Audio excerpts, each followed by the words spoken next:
నంద్యాల జిల్లా డోన్లో ఒక real estate వ్యాపారి ఘరానా మోసం బట్టబయలైంది. ₹1, ₹2 కాదు, ఏకంగా వందల కోట్ల రూపాయల్ని మోసం చేసి అక్కడి నుంచి పరారైపోయాడు. శ్రీనివాస్ రెడ్డి అక్కడ కుబేరులే టార్గెట్గా ఈ వ్యాపారి అప్పులు చేశాడు. 250 కోట్ల రూపాయలకు పైగా అప్పులు చేసి అక్కడి నుంచి అదృశ్యమైపోయాడు. నెల నుంచి ఆయన ఎటూ కనిపించకపోవడంతో ఆ వ్యాపారి పరారైపోయిన విషయాన్ని తెలుసుకున్నటువంటి అప్పులు ఇచ్చిన వారంతా కూడా ఒక్కసారిగా షాక్కు గురయ్యారు. అయితే బెంగళూరులో పెట్టుబడుల కోసం బంధువులు తెలిసిన వారి దగ్గర నుంచి ఈ అప్పులు తీసుకున్నాడు శ్రీనివాస్ రెడ్డి. అయితే డోన్ విజయ థియేటర్ సమీపంలోని ఇంటికి తాళం వేసి అక్కడి నుంచి పరారైపోయాడు. కోట్లలో మోసపోవడంతో ఇప్పుడు బాధితులంతా లబోదిబోమంటున్నారు. బాధితులంతా పొలిటికల్, రెవెన్యూ, ఉన్నత స్థాయి ఉద్యోగాల్లో పనిచేస్తున్న వారే. శ్రీనివాస్ రెడ్డి ఇక్కడ ఫోటోలో కనిపిస్తున్న వ్యక్తి హౌసో ద స్మైల్, ఇదే ఆయన చెప్పినటువంటి ఆ సంస్థ, రియల్ ఎస్టేట్ సంస్థ. సో దీంట్లోనే పెట్టుబడులు పెడుతున్నాను, నాకు అధిక మొత్తంలో లాభాలు వస్తాయి, మళ్ళీ మీకు ఆ అప్పులని తిరిగి చెల్లిస్తానని చెప్పి అందరినీ మోసగించి రెవెన్యూ ఉద్యోగుల్ని, ప్రభుత్వ ఉద్యోగుల్ని, ప్రైవేట్ ఉద్యోగులని, అటు పొలిటికల్ ఇన్ఫ్లుయెన్షియల్ పర్సన్స్ అందరి దగ్గర నుంచి ఎక్కువగా వడ్డీ ఆశ చూపించి 250 కోట్ల రూపాయలు తీసుకున్నాడు. ఆ తర్వాత ఇంటికి తాళం వేసి అక్కడి నుంచి పరారైపోయాడు. తెలుసుకుందాం, మా ప్రతినిధి హుస్సేన్ ఉన్నారు. హుస్సేన్, సో ఏంటి శ్రీనివాస్ రెడ్డికి ఎంత పెద్ద మొత్తంలో ఎంతలా ఆయన ఎన్ని ఆశలు చూపించినా, ఎన్ని రకాల ఆయన మభ్యపెట్టే మాటలు చెప్పినా 250 కోట్ల రూపాయలు అప్పులు ఇచ్చారు ఒక వ్యక్తికేనంటే, సో అప్పులు ఇచ్చేవారు కూడా చుట్టుముట్టు బంధువులు లేకపోతే పొలిటికల్ ఇన్ఫ్లుయెన్స్ ఉన్న పర్సన్ అందరూ కూడా ఆ ఒకే ప్రాంతానికి సంబంధించిన వారు కాబట్టి వాళ్ళకి తెలిసి ఉంటుంది కదా, ఇంత పెద్ద మొత్తంలో ఒక వ్యక్తికి అప్పులు ఇస్తున్నాం, మనం ఈయన కట్టడా, తిరిగి చెల్లిస్తాడా లేదా, ఆయన నిజంగా పెట్టుబడులు పెడతామని ఆలోచిస్తారు కదా. సో ఇంత పెద్ద మొత్తంలో ఒక వ్యక్తికి మోసపోయారంటే ఆయన ఎంత ఎక్స్పర్ట్ అర్థమవుతోంది, మోసపోయిన వారు ఎంత ఆశపడ్డారో కూడా అర్థమవుతోంది. ఇంతకీ బాధితులు ఎవరు, వారు ఏం చెప్తున్నారు ఇప్పుడు? నంద్యాల జిల్లా డోన్లో ఘరానా మోసం జరిగింది. రియల్ ఎస్టేట్ వ్యాపారం చేస్తూ జనానికి, అదేవిధంగా బడా కుబేరులకి దగ్గరైనటువంటి శ్రీనివాస్ రెడ్డి నమ్మించి, వంచి, మోసం చేసి సుమారుగా 250 కోట్లు ఓన్లీ డోన్ పట్టణానికి సంబంధించినటువంటి అమౌంటే. ఇతర ప్రాంతాల్లో మొత్తం లెక్క వేసుకుంటే 300కు పైగా కోట్లతో ఒక్కసారిగా ఉడాయించినట్టు మనకు ప్రధానంగా తెలుస్తుంది. దీనికి ప్రధానంగా పెట్టుబడికి ఒకటే కారణం, తను బెంగళూరులోను, తెలంగాణలోను, అదేవిధంగా కర్ణాటక ఇతర ప్రాంతాల్లో రియల్ ఎస్టేట్ వ్యాపారం చేస్తున్నాను, పెద్ద మొత్తంలో పెట్టుబడి పెడతా ఉన్నాను, మీరందరూ కూడా భాగస్వామ్యం అయితే మీకు ఎక్కువ సంఖ్యలో లాభాలు వస్తాయని చెప్పి నమ్మించి ముందుగా రియల్ ఎస్టేట్ వ్యాపారులను, అదేవిధంగా ప్రభుత్వ ఉద్యోగులను, రెవెన్యూ ఉద్యోగులను, ఉన్నత స్థాయిలో అధికారులను టార్గెట్ చేశారు. వీళ్ళందరినీ కూడా నమ్మించేందుకు పెద్ద హోటల్స్లోను లేకపోతే పెద్ద పార్టీలు వేసి వీళ్ళని నమ్మించేటువంటి ప్రయత్నం చేశాడు. వాళ్ళకి ఆ రకంగామైనటువంటి దగ్గర అయ్యాడు. ప్రతి ఒక్కరికి కూడా, అంటే ఒకవైపు దీంట్లో ప్రధానంగా మాజీ ఎంపీలు కూడా మనకు తెలుస్తా ఉంది. దీంతో పాటు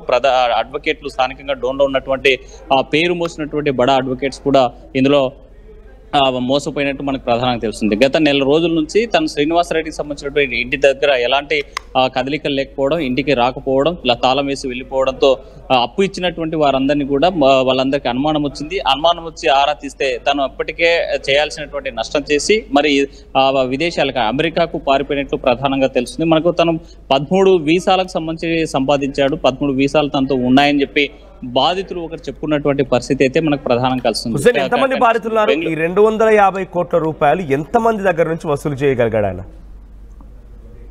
మనోజ్, ప్రధానంగా ఈ 250 కోట్లకు పైగా వసూలు చేసినటువంటి సుమారుగా వేల మీద లెక్క పెట్టేటువంటి వ్యక్తులే మనకు కనిపిస్తున్నారు. ఒక 30 నుంచి 40 మంది దాకా, లేకపోతే ఒక 50 మంది దాకా బాధితులు ఉండొచ్చు అనేటువంటి ఒక అంచనాకు వస్తుంది. కానీ వీరంతా పెట్టుబడి పెట్టిన వారంతా కూడా పొలిటికల్ లీడర్లు, అదేవిధంగా అడ్వకేట్స్, రెవెన్యూ సిబ్బంది, మరోవైపు ఉన్నత స్థాయిలో పనిచేసేటువంటి అధికార యంత్రాంగం ఎవరైతే ఉన్నారో వీరు పెట్టినటువంటి, ప్రధానంగా వీరంతా కూడా పెట్టినటువంటి అమౌంట్ అంతా కూడా మనకు పెట్టుబడుల రూపంలో ఇచ్చారా ఆయనకి? ఆయన రియల్ ఎస్టేట్ కంపెనీలో పెట్టుబడులు పెట్టారా?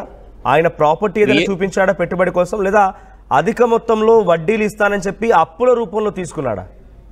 అంటే ఇక్కడ 2 రకాలుగా మనోజ్. ఒకటి, పెట్టుబడి పెడతామని ముందుకు వచ్చినటువంటి వాళ్ళు రియల్ ఎస్టేట్ వ్యాపారంలో భాగస్వామ్యం చేస్తానని, లేదా రియల్ ఎస్టేట్లో వచ్చేటువంటి లాభాలు మీకు పంచుతామని చెప్పి పెట్టి కొంతమందితోనూ, అదేవిధంగా అప్పుల రూపంలో తన బంధువులకు సంబంధించినటువంటి వారి ద్వారా పరిచయాలు ఏర్పాటు చేసి అధిక మొత్తంలో అమౌంట్ ఇస్తానని చెప్పి నమ్మించి ఒక రకమైనటువంటి మోసం అలా అందరితో వసూలు చేశారు. ఆ వసూలు చేసినటువంటి దీంట్లోని పెట్టుబడులు పెట్టారు. కానీ బాధితులు ఎవరు కూడా ముందుకొచ్చి నెల రోజుల నుంచి వ్యవహారం నడుస్తూ ఉంది. తను అప్స్కాండ్ వెళ్ళిపోయిన విషయం తెలిసి అమెరికాకి వెళ్ళిపోయాడు శ్రీనివాసరెడ్డి. కానీ ఏ ఒక్కరు కూడా బయటకు వచ్చి నోరు విప్పేటువంటి పరిస్థితి లేదు. దీని ప్రధానంగా గతంలో ఎంపీపీగా పనిచేసినటువంటి ఒక మాజీ ఎంపీపీ ఎవరైతే ఉన్నారో తను కూడా బాధితుడు అని చెప్తున్నారు. కానీ బయటకు వచ్చి చెప్తే తప్ప తను మోసపోయానని కానీ లేకపోతే ఎవరు కూడా బయటికి చెప్పుకోలేనటువంటి పరిస్థితికి ప్రధానమైనటువంటి కారణం ఇదంతా కూడా బ్లాక్ మనీకి అయి ఉండొచ్చు. అందుకే బాధితులు ఎవరు బయటికి రావడం లేదు. ₹1,00,00,000 పెట్టుబడి పెట్టారంటే తప్పనిసరిగా మళ్ళీ ఐటీ రైట్స్ కానీ లేకపోతే ఇన్కమ్ ట్యాక్స్ ఎందుకు కట్టలేదు అనేటువంటి లెక్కలు కూడా ప్రభుత్వానికి చెప్పాల్సినటువంటి పరిస్థితి ఉంటుంది. కాబట్టి ఎందుకంటే ప్రైవేట్ ఉద్యోగస్తులకు కోట్ల రూపాయలు పెట్టుబడులు పెట్టే కానీ లేకపోతే అప్పులు ఇచ్చేందుకు కానీ అంత స్తోమత లేకపోవచ్చు. కానీ ఆ పెట్టుబడి పెట్టినటువంటి సొమ్ము ఎలా వచ్చిందనేటువంటి దానిపైన ప్రభుత్వం ఆరాధిస్తే ఒకవైపు ఇన్కమ్ ట్యాక్స్ ఎగరగొట్టడం కానీ లేకపోతే అక్రమ మార్గాల్లో సంపాదించినటువంటి సొమ్ము ఈ రూపంలో దాన్ని తెల్లధనంగా మార్చుకునేందుకు చేసినటువంటి ప్రయత్నంలో భాగంగానే రియల్ ఎస్టేట్ వీళ్ళ అవసరము వాళ్ళ అవకాశాన్ని ఆసరాగా చేసుకుని శ్రీనివాసరెడ్డి మోసం చేసి ఉడాయించినటువంటి పరిస్థితి. నిజంగానే ఆయన కంపెనీ పేరు మీద ఏమైనా ఆస్తులు ఉన్నాయా? అంటే ఆయన రియల్ ఎస్టేట్ వ్యాపారం అంటున్నారు, ఇల్లు కానీ లేకపోతే ఫ్లాట్స్ కానీ ఏమైనా ఉన్నాయా? ఇతను చేస్తున్నటువంటి చిన్న వ్యాపారాలన్నీ చేస్తూ మొత్తం రియల్ ఎస్టేట్ వ్యాపారం చూపించాడు. స్థానికంగా ఉన్నటువంటి డోన్ లో కూడా కొన్ని వెంచర్లు వేయించినటువంటి పరిస్థితి ఉంది. మరోవైపు బెంగళూరు సంబంధించి తను ఒక కార్పొరేట్ ఆఫీస్ ఓపెన్ చేశాడని ఆ కార్పొరేట్ ఆఫీస్ కూడా వేరే వారికి సంబంధించినటువంటి ఆఫీస్ గా భావించినటువంటి పరిస్థితి ఉంది. అయితే తను వచ్చి కూర్చొని వెళ్ళిపోయేవాడని చెప్పి కొంతమంది బాధితులు ఆవేదన వ్యక్తం చేస్తున్నటువంటి పరిస్థితి అయితే కనిపించింది. తనకి స్థిరాస్తులు ఉన్నాయా లేదనేది తెలియదు. ఇప్పుడు ఉన్నటువంటి ఇల్లు కూడా ఏదైతే విజయ టాకీస్ సమీపంలో ఉన్నటువంటి ఇల్లు కూడా తను రెంట్కు తీసుకొని ఉన్నటువంటి పరిస్థితి ఉంది. ఇక్కడ మన ఆర్టీవీ ఎక్స్క్లూజివ్ అక్కడికి వెళ్ళడం జరిగింది. అక్కడ వీడియోస్ తీయడానికి వెళ్ళి ఇది రెంట్కి ఇచ్చాం, మా ఇంట్లో ఎందుకు తీస్తారని దబాయించినటువంటి పరిస్థితి కూడా మనం అక్కడ ఉన్నటువంటి పరిస్థితి చూసాం. సో స్థానికంగా ఏమీ లేకపోయినా హైదరాబాద్ లోనూ లేకపోతే బెంగళూరులో పెద్ద కంపెనీలు ఉన్నాయని చెప్పి రియల్ ఎస్టేట్ వ్యాపారం చేస్తున్నామని చెప్పి వెంచర్లు ఉన్నాయని చూపించి వాళ్ళని నమ్మించేటువంటి ప్రయత్నం చేసేందుకు పెద్ద పార్టీలు ఇచ్చాడు. అంటే మన 5 స్టార్ హోటల్లోనో లేకపోతే పెద్ద హోటల్స్ లో వాళ్ళని నమ్మించేటువంటి ప్రయత్నం చేసి అక్కడ రూమ్స్ తీయడం, వాళ్ళకి విందు ఏర్పాటు చేయడం, ఒక రియల్ ఎస్టేట్ అంటే చిన్న పార్టీలు నడిపించడం, ఇదంతా కూడా నమ్మి మోసపోయి పెట్టారనేటువంటిది మనకు ప్రధానంగా తెలుసున్నటువంటి అంశం.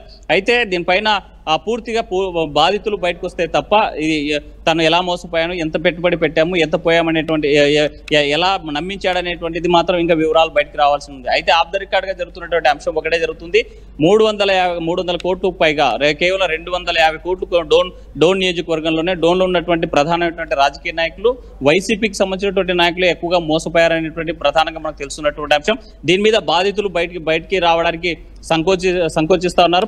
పెట్టుబడి మొత్తం నల్లధనమే అనేటువంటిది ఒక అనుమానం ఉన్నటువంటి నేపథ్యంలో ఒకవేళ నిజంగా ఎవరైనా ఒక చిన్న పిల్లవాడు ₹10 పోటుకున్నా లేకపోతే మధ్యతరగతి వాళ్ళు అప్పులు ఇచ్చి ఏదైనా జరిగిందని కూడా నాకు మోసం జరిగింది, నేను మోసపోయాని చెప్పి పోలీసులకి కంప్లైంట్ చేస్తారు, విచారణ చేయడానికి అడుగుతారు. కానీ కోట్ల రూపాయలు మోసపోయినటువంటి వాళ్ళు, పెట్టుబడి పెట్టినటువంటి వాళ్ళు ఎందుకు కేసు ఫిర్యాదు చేయడానికి ఆలోచిస్తున్నారు, ఎందుకు ముందుకు పోవడం లేదు? దీన్ని ప్రధానంగా కొంతమంది అడ్వకేట్స్ కూడా ఉన్నటువంటి నేపథ్యంలో ఎందుకు ఫిర్యాదు చేయలేకపోతున్నారు అనేది మాత్రం క్వశ్చన్ మార్క్ గా ఉంది. అయితే దీని మీద దర్యాప్తు జరుగుతుంది. బాధితులు బయటకు వస్తే తప్ప ఈ స్కామ్ బయటికి రాదు.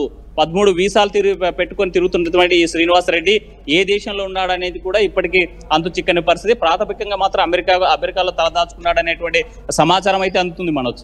Right, thank you Hussain. మొత్తగా ఇక్కడ పెట్టుబడి పెట్టిన వాళ్ళు కూడా వాళ్ళ దగ్గర ఉన్నటువంటి నల్లధనాన్ని, అంటే ఎటువంటి ఆధారాలు పత్రాలైనటువంటి ఆ అమౌంట్నే రాజకీయ నాయకులు, ప్రభుత్వ ఉద్యోగస్తులు ఈయన దగ్గర పెట్టుబడి రూపంలో పెట్టారు. దాన్ని వైట్గా మార్చుకోవాలనే ప్రయత్నం చేశారు. ఇక్కడ ఈ వ్యక్తి వాళ్ళ యొక్క ప్రయత్నాన్ని లేకుంటే వాళ్ళకు ఉన్నటువంటి ఒక ఆశని, లక్ష్యాన్ని ఈ వ్యక్తి అణసుగా తీసుకొని వాళ్ళ దగ్గర నుంచి అధిక మొత్తంలో డబ్బులు తీసుకొని 250 కోట్ల రూపాయలు పరారైపోయారు. అయితే ఇప్పటివరకు ఎక్కడ బయటకు వచ్చి బాధితులు మాట్లాడినట్టు కానీ, బాధితులు కంప్లైంట్ ఇచ్చినట్టు కానీ, బాధితులు ఎక్కడైనా వాళ్ళ యొక్క గోడు వెళ్ళబుచ్చుకున్నట్టుగా ఎటువంటి దాఖలాలు లేవు. కారణం వాళ్ళు పెట్టిందంతా నల్ల డబ్బే. రాజకీయ ప్రముఖులు ఉన్నారు, ప్రభుత్వ అధికారులు ఉన్నారు, వీరంతా కూడా నల్ల డబ్బుని, ఎటువంటి పత్రాలు అయినటువంటి డబ్బునే ఇచ్చారు. కాబట్టి కోట్ల రూపాయలు ఇప్పుడు మోసపోయినా కూడా బయటకు వచ్చి మాట్లాడితే ఏం జరుగుతుందోనని చెప్పి కొంత ఆవేదన వ్యక్తం చేస్తూ వారంతా కూడా సైలెంట్గా నోరు మూసుకొని పోయారు. ఆయన ఉంటున్న నివాసం నుంచి మొదలుకుంటే ప్రతిదీ కూడా అద్దె తీసుకుందే. కార్పొరేట్ ఆఫీస్ అని కూడా మనకు కనిపిస్తున్న విజువల్స్లో ఆ ఆఫీస్ కూడా వేరే ఒక ఆఫీస్లో ఆయన బ్రాండింగ్ కోసం ఒక బోర్డు ఏర్పాటు చేసుకున్నాడు, కానీ ఎటువంటి ఆఫీస్ కూడా లేదంట. ప్రస్తుతం అక్కడి నుంచి పరారైపోయాడు. మరి ఎక్కడికి వెళ్ళాడు ఏంటనే దాని విషయం పైన ఎవరైనా బయటికి వచ్చి మాట్లాడి ఫిర్యాదు చేస్తే కానీ పోలీసులు ఎంక్వైరీ చేసే అవకాశం లేదు. బట్ వాళ్ళు బాధితులు చెప్తున్న ప్రకారంగా ఆఫ్ ద రికార్డులో ఆయన అమెరికాకు వెళ్ళిపడినటువంటి అనుమానం అయితే వారంతా వ్యక్తం చేస్తున్నారు. కానీ ఏదేమైనా ఒకే ప్రాంతం నుంచి దగ్గరగా ఉండేటువంటి వ్యక్తుల నుంచి 250 కోట్ల రూపాయల్ని వసూలు చేయగలిగాడు అప్పుల రూపంలో, ఆ తర్వాత పెట్టుబడుల రూపంలో అని అంటే ఇక్కడ ఈయన ఎంతటి గనుడో, ఎంతటి టాలెంటెడ్ పర్సన్, ఎంతమంది నమ్మించగలుగుతాడనేది మాత్రం అర్థమవుతోంది. సో దయచేసి ఇటువంటి వాటికి మోసపోకండి. రియల్ ఎస్టేట్ వెంచర్ల పేరిట, కొత్త స్టార్టప్ కంపెనీల పేరిట, పెట్టుబడుల పేరిట అమాయక ప్రజల్ని, గ్రామీణ ప్రాంతాలటువంటి ప్రజల్ని కూడా మోసగిస్తూ ఉన్నారు. తక్కువ మొత్తంలో 50 లక్షల నుంచి అంతకు లోపు 1,00,000, 10 లక్షలు, 5 లక్షలు ఇట్లా చిన్న రూపాయలు డబ్బులైనా కూడా మోసగిస్తూ ఉన్నారు. ఇటువంటి వాటికి మోసపోకండి. ఎటువంటి పెట్టుబడులు ఏం లేవు.